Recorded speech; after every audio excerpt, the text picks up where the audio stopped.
15 वर्षों का जो आरजेडी का इतिहास रहा जा करके है, क्या था, अपराधियों का राज था बिहार में जाकर, फिर से उसकी पुनरावृत्ति हो रही जाकर, जैसा सीवान के सभा में बताया आपने जाकर के है, एक खूंखार अपराधी जो एक पूर्व मुख्यमंत्री के साथ मंच पर लिखा है जाकर के, जो डबल इंजन की सरकार है तथाकथित, सरकार में जो शिक्षक या जो ग्राम रक्षक दल के जो सदस्य हैं, वो लोग जब अपने हक और हुकूक की बात कर रहे हैं तो डबल इंजन के सरकार में है, दो हत्थी लाठी से मारा जा रहा है।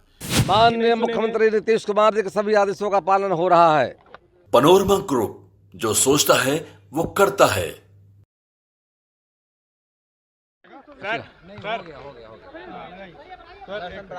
तेजस्वी यादव लगातार सिवान में गए तो उनके मंच पर मोहम्मद कैफ उस बंटी जी के जो शार्प शूटर माना जाता है, कई मामलों में जेल भी गया, कई गंभीर आरोप उस पर हैं, जिस पर हत्या के मामले भी हैं, उस पर आरोप है, और तेजस्वी के साथ मंच पर वो दिखा है सभा पर, शहाबुद्दीन का कथित सहयोगी माना जाता है। 15 वर्षों का जो आरजेडी का इतिहास रहा जा करके है, क्या था, अपराधियों का राज था बिहार में जाकर, फिर से उसकी पुनरावृत्ति हो रही जाकर, जैसा सीवान के सभा में बताया आपने जाकर के है, एक खूंखार अपराधी जो एक पूर्व मुख्यमंत्री के साथ मंच पर लिखा है जाकर के, ये काफ़ी दुखद जा करके है। और वैसे आरजेडी का इतिहास ही रहा जा करके है, 15 वर्षों में बिहार को अपराधियों के हाथों में डाल देने का काम किया था। 17 महीने सरकार उनकी रही जा करके, वहाँ पे फिल्टी इनकी रही जा करके, तो इनका जो यात्रा है, अस्तित्व बचाव यात्रा है, अपने अस्तित्व की लड़ाई लड़ रहे जा करके हैं, और पूरे देश में और बिहार में मोदी लहर चल रही जा करके। आने वाले समय में माननीय मोदी जी की अगुवाई में 10 वर्षों में जो बेहतर काम किया है, सेवा सुशांत गरीब कल्याण की योजनाओं को लागू किया है, उससे आम जनता में खुशी की लहर जाकर, जनता विकास चाहती जा करके है। और मैं मानता हूँ माननीय मोदी जी का 10 वर्षों का शासनकाल जो है स्वर्णिम काल है, गोल्डन पीरियड रहा जा करके। तो निश्चित तौर पर आने वाले समय में जो आपने कहा है कि उनके मंच पर अपराधी दिख रहे हैं जा करके हैं, तो बिहार की जनता जानती है इन सबों का इतिहास रहा है। अपराधियों के साथ मिल गठजोड़ करके बिहार को लूटने का काम किया है, बिहार में भय डर का माहौल बनाने का काम किया था, बिहार में जंगल राज आया था जा करके, उसकी फिर से पुनरावृत्ति करने का प्रयास कर रहे हैं कि बिहार की जनता सजग है, अब उनके झांसे में आने वाली नहीं है, फिर से बिहार में आएगी। तो 2024 के चुनाव में पूरी की तरह 40 सीटों पर एनडीए के प्रत्याशी विजयी होंगे। नरेंद्र भाई मोदी की सरकार 400 के पार देश भर में होगी। ग्राम रक्षा दल के सदस्य प्रदर्शन कर रहे थे बीजेपी ऑफिस पर, नियमित वेतनमान और परमानेंट नौकरी की मांग कर रहे हैं, तो लाठीचार्ज हो गया उन लोगों के साथ। वैसे उनको संवाद करना चाहिए था, और हम लाठीचार्ज के पक्ष में हैं नहीं। यदि कोई कानून को हाथ में लेगा तो पुलिस की मजबूरी होती है, उनको चाहिए था, बात करना चाहिए था, और बात करके अब हम चाहते हैं कि उनकी बातों को हम लोग सुनेंगे और जो संभव का समाधान करने का प्रयास किया जाएगा। और लाठी चलाया जो गया है उसको अच्छा इसलिए हमारे पता लगाते किन कारणों से लाठी चलाई गई जा करके है। लोकतंत्र में सबको अधिकार में बातों को रखने का है, हम बात सुनना चाहते हैं, जो संभव होगा सरकार के लिए करेगी। विपक्ष मौजूद नहीं है,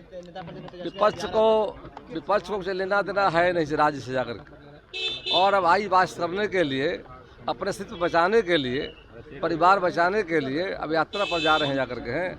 अब पूरा का पूरा इनका यात्रा फ्लॉप है जाकर के। मैं देख रहा हूँ उस यात्रा में अपराधियों का जमावड़ा है, मंच पर अपराधी दिख रहे हैं, शूटर दिख रहे हैं, जिनका इतिहास अपराध का रहा है। गांधी मैदान में ताकत दिखाने वाले हैं, रैली की जाएगी। ये कितने रैली हम लोग देखे हुए जाकर के, कोई इसका असर पड़ने वाला नहीं है। पूरा देश में और बिहार में मोदी लहर चल रहा है, करेंट है जाकर के। चुनाव आते आते तूफान आंधी में बदल जाएगा, और आरजेडी गठबंधन महागठबंधन है, 0 पर आउट होगा जाकर के। की बात कर रहे हैं, 10 का 15 लाख जुटा लें, जनता भाड़े पर लाए गए लोगों का विश्वास नहीं करती जाकर के। उनके रैली का कोई संपर्क होने वाला नहीं है।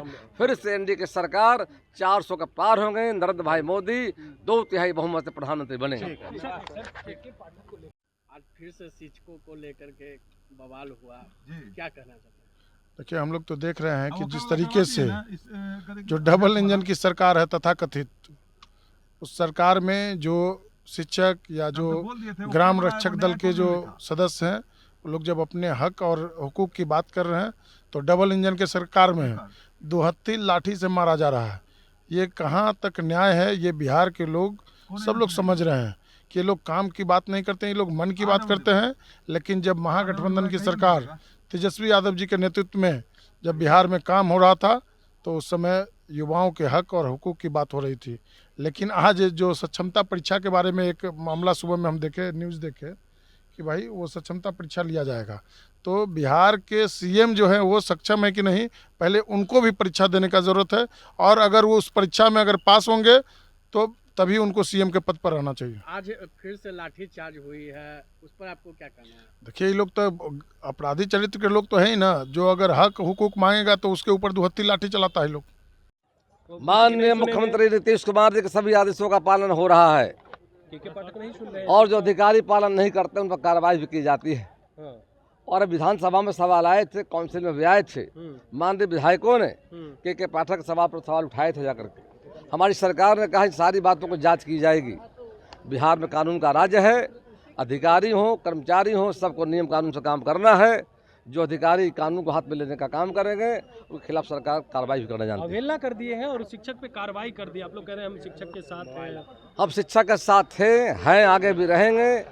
शिक्षकों का अपमान हमारी सरकार बर्दाश्त नहीं करेगी। मामले की जांच की जा रही है, जांच में कोई पाठक दोषी पाए जाएंगे तो निश्चित तौर पर सरकार हमारी कार्रवाई करेगी। उनको क्या शिक्षा विभाग से हटा दिया जाएगा? अरे भैया, पर जांच का हमारी सरकार समीक्षा कर रही है। जो उनका बात आया है विधान परिषद में, हम जांच कर रहे हैं। जांच के उपरांत यदि पाया जाएगा कहीं दोषी होंगे तो निश्चित तौर पर कब तक लग रहा है जांच पूरी हो जाएगी? जल्द ही हो जाएगा। और जब जाएगी जांच में आएगा दोषी हैं तो निश्चित हमारी सरकार कार्रवाई करेगी। पक्ष और विपक्ष दोनों मिलके उपाध्यक्ष पद के लिए हमें चुना है। मैं प्रयास करूंगा कि पंच के आसन पर बैठ के न कोई किसी का दोस्त होता है न दुश्मन होता है। पंच के मुंह से जो वाणी निकलती है खुदा के मुंह से वाणी निकलती है। मैं इसका प्रयास करूंगा। चुनौतियां भी मानते हैं क्या? सबको साथ लेकर चलना है। सर गाड़ी जाने दीजिए ना, जाम लग गया। पत्रकारी चुनौतियां तो है, लेकिन जो जनता से जुड़े हुए मुद्दे हैं मैं प्रयास करूंगा कि सदन के अंदर उस पर सार्थक बहस हो। और आपके माध्यम से मैं माननीय सदस्यों से, खास करके जो विपक्ष के सदस्य हैं, उनसे मैं ये अपेक्षा रखता हूं कि प्रश्नकाल को वो चलने दें, क्योंकि जनता की समस्या से जुड़े हुए मुद्दे प्रश्नकाल में आते हैं। और प्रश्नकाल जब डिस्टर्ब हो जाता है तो उसकी समस्याएं का समाधान हो नहीं पाता है आगे। तो आपके माध्यम से मैं उनसे भी आग्रह करूंगा कि प्रश्नकाल बढ़िया ढंग से चले, जनता की समस्याओं के निराकरण का जवाब मिले, ये मैं उनसे अपेक्षा रखता हूँ। पनोरमा ग्रुप, जो सोचता है वो करता है। अगर ये वीडियो पसंद आई और वह बिहार के राजनीति और बिहारियत से सरोकार रखेनी तो सब्सक्राइब बटन दबा के चैनल के सब्सक्राइब कर ली। ओजे एगो घंटी बा, ओकरा बटन दबा देला से कुल सटीक और मारक खबर रुआ मुफ्त में मिल जाई। अगर रुआ पत्रकारिता के हमनी के नया प्रयोग में सहयोग कर चाहतानी तो ज्वाइन बटन दबा दी। पेटीएम नंबर नोट कर ली 9386816700। धन्यवाद।